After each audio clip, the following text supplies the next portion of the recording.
আমি তার সাথে টোটালি সংসার করবো না ভাই। মেয়েটাকে আমি বিয়ে করছি আমার সংসার করার জন্য। আমার বাসায় যদি কিছু হয়, কিছু ভুল করে থাকলে সেটা আমার ডাক দেওয়ার অধিকার আছে, ওরে শাসন করার অধিকার আমার আছে, কারণ তার কেউ নাই। সে বলেছে, ঠিক আছে।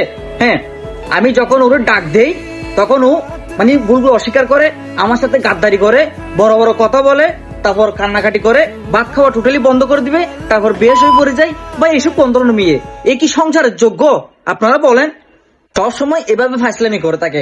আজ এগুলো আমি সইতেছি, আপনার 6 মাস ধরে আমি এগুলো সইতেছি। আমার আর এখন সহ্য হচ্ছে না ভাই এগুলা। আমি আমি ভাই, আমাকে ভাই পাগল বানিয়ে থাকতেছে। ওরে আমি যেভাবে সুখে রাখি, এটা যদি আমি অন্য মেয়েকে সুখে রাখতাম, মেয়েটা আমাকে মাথা করে রাখতো। এই মেয়ে ভাই সংসারের যোগ্য না, আমি তার সাথে টোটালি সংসার করবো না ভাই, আমি বল দিলাম। আর এর ফ্যামিলি গার্জেন কেউ থাকলে আমার সাথে আপনারা যোগাযোগ করেন, আমি এই মেয়ের সাথে সংসার করবো না। আর আমি যদি আপনারা যদি যোগাযোগ করেন, আমি ওরা যেখানে পেয়েছি ওখানে ছেড়ে দিয়ে আসবো, সোজা কথা।